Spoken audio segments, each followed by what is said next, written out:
World War II, a time of unparalleled conflict, sacrifice, and heroism. We've all heard the stories of the famous figures who shaped the course of history. But what about those whose names are not etched into the annals of time? Today, we delve into the lives of 10 extraordinary individuals, ordinary people who found themselves in extraordinary circumstances and rose to the challenge. These are the unsung heroes of World War II. Our journey begins with Richard Sakakida, a Japanese-American from Hawaii who served as a translator for the U.S. Army. But Richard's path would take him far beyond the duties of a translator. In 1941, Richard was sent to the Philippines, where his unique skills were put to use in gathering intelligence. When the Japanese forces invaded, he was captured and forced to work for them under duress. But Richard had a plan. He feigned loyalty to his captors, gaining their trust while secretly gathering and passing on crucial intelligence to the Filipino resistance. The risk was unimaginable. One misstep, and he would be executed as a traitor.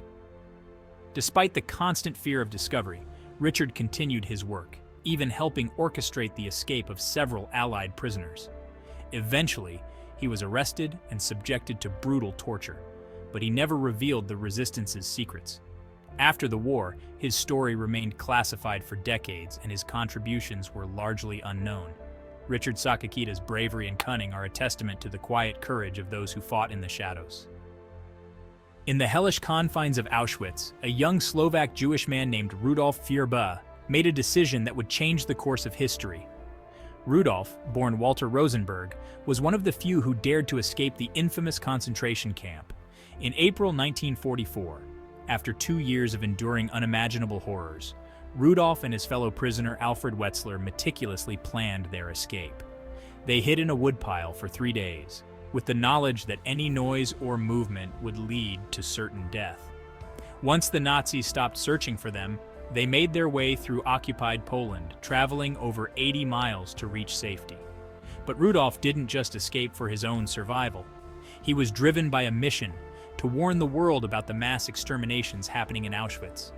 Upon reaching Slovakia, he and Wetzler provided one of the first detailed reports on the Holocaust, including maps of the camp and lists of Jewish communities being targeted. Their report, known as the Vrba-Wetzler Report, was smuggled to Allied governments and the Vatican, prompting a halt to the deportations of Hungarian Jews and saving tens of thousands of lives. Yet, despite his monumental contribution, Rudolf Vrba's name remains largely unknown outside of scholarly circles. Noor Mohammed, an Indian soldier captured by the Germans during the North African campaign, faced an impossible situation. Trapped in a POW camp in Europe, he was presented with a grim choice: collaborate with the enemy or face dire consequences. But Noor chose a different path. He volunteered to work as a double agent for the British, taking on an incredibly dangerous mission. Under the guise of cooperation, Noor fed the Germans false information, carefully crafted to mislead them about the Allies' strategies and plans. Operating in a hostile environment where one mistake could mean exposure and death, Noor's courage was nothing short of extraordinary. His efforts played a crucial role in the Allied deception strategies that confused and delayed German forces, contributing to the success of key operations. Despite his bravery, Noor Mohammed's story is little known, overshadowed by the more famous tales of espionage from the war. His selfless actions are a reminder of the countless unsung heroes who shaped the outcome of World War II from the shadows. In the oppressive confines of a Japanese POW camp, where hope was in short supply, Frank Williams, a British engineer, became a beacon of resilience. Captured after the fall of Singapore, Frank found himself in a brutal camp where survival was a daily struggle. But Frank had something most prisoners did not: an extraordinary talent for improvisation. Using scavenged and smuggled parts, he secretly built a radio, a device that would become a lifeline for the prisoners.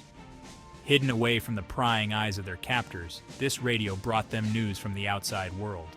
The news it provided, even when grim, was invaluable. It gave the prisoners a sense of connection to the world beyond the barbed wire and helped them keep track of the war's progress. In a place designed to break the human spirit, Frank's radio provided a small but vital spark of hope. For years, this story was known only to those who were there, and Frank Williams passed away without much recognition.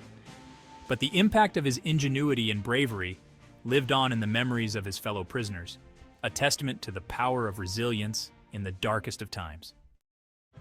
In Nazi-occupied Paris, where art was systematically looted by the occupiers, one woman stood against the tide. Rose Valland, a quiet and unassuming art historian, was working at the Jeu de Paume Museum, which the Nazis had converted into a clearinghouse for stolen art. Rose was no ordinary curator. Fluent in German and deeply knowledgeable about the artworks, she was in a unique position to observe the looting operations. But instead of remaining a passive witness, Rose began to secretly document every detail of the stolen art, where it was taken, by whom, and where it was sent. She risked her life daily, gathering information on the stolen masterpieces and smuggling it to the French resistance. Rose's meticulous records became crucial after the war, when the Allies launched efforts to recover and return looted art. Thanks to her, thousands of stolen artworks were traced and returned to their rightful owners. Despite her invaluable contributions, Rose Valland's story was largely overshadowed by the broader narrative of the war. Her legacy, however, is one of quiet defiance and profound dedication to preserving the cultural heritage of Europe. High above the skies of Europe, amidst the roar of engines and the fire of anti-aircraft guns, James Ward, a young New Zealand airman, found himself in a situation that would test his courage to the limit.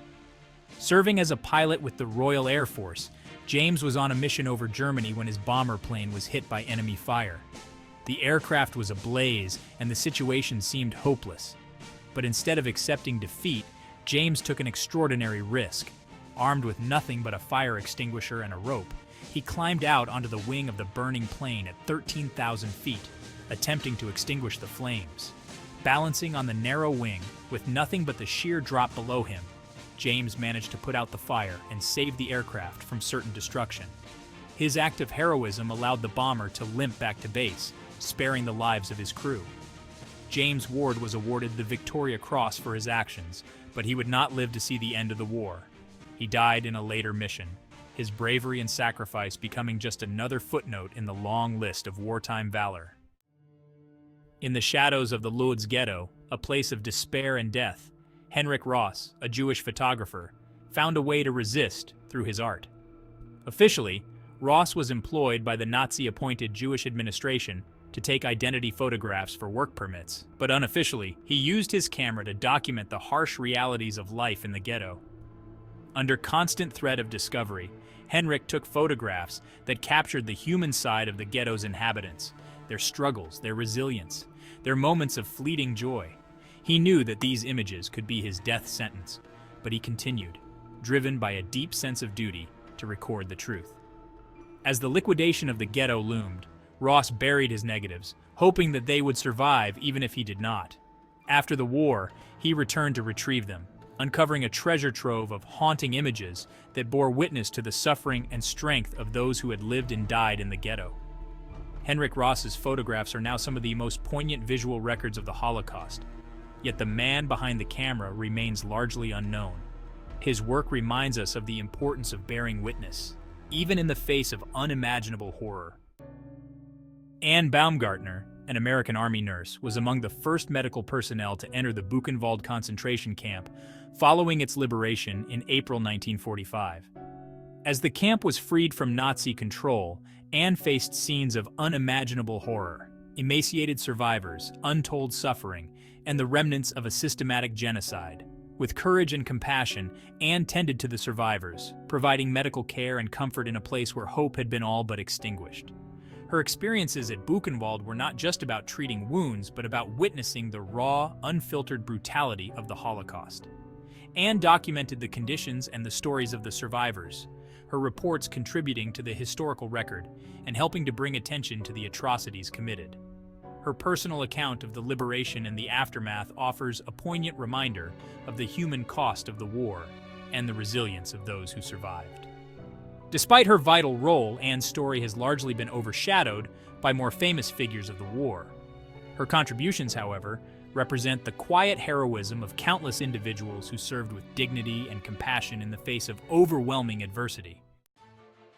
George Nakano was a member of the 442nd Regimental Combat Team, a unit composed predominantly of Japanese Americans who served with extraordinary bravery despite facing prejudice at home.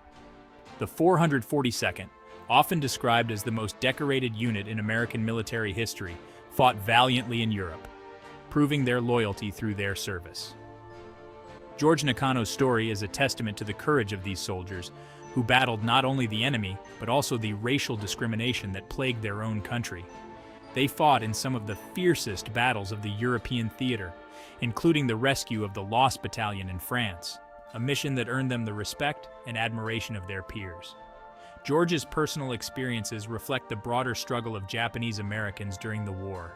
Their bravery and sacrifice helped challenge and eventually change the perception of Japanese Americans.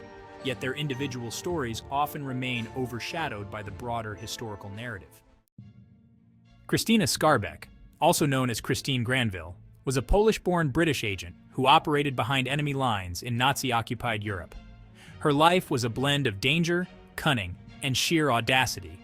Fluent in several languages and a master of disguise, Christina became one of the most effective and daring spies of the war. Her missions included smuggling important intelligence and resistance fighters across borders, and she was known for her incredible ability to evade capture. One notable operation involved her posing as a French nurse, which allowed her to gather critical information and aid in the escape of Allied soldiers. Christina's bravery extended beyond her missions. She faced interrogations and torture with remarkable resilience. Her exploits were so extraordinary that they inspired the character of Vesper Lynd in Ian Fleming's James Bond novels. Despite her remarkable achievements, Christina's name remains relatively obscure, overshadowed by more famous figures of espionage. These stories, though less known, are no less important. They remind us that history is not just shaped by the famous, but by countless others whose courage and resilience paved the way for victory. Their names may not be on the front pages of history books, but their impact echoes through time. If these stories moved you, don't forget to like, share, and subscribe for more deep dives into the untold histories of our world. Thank you for watching.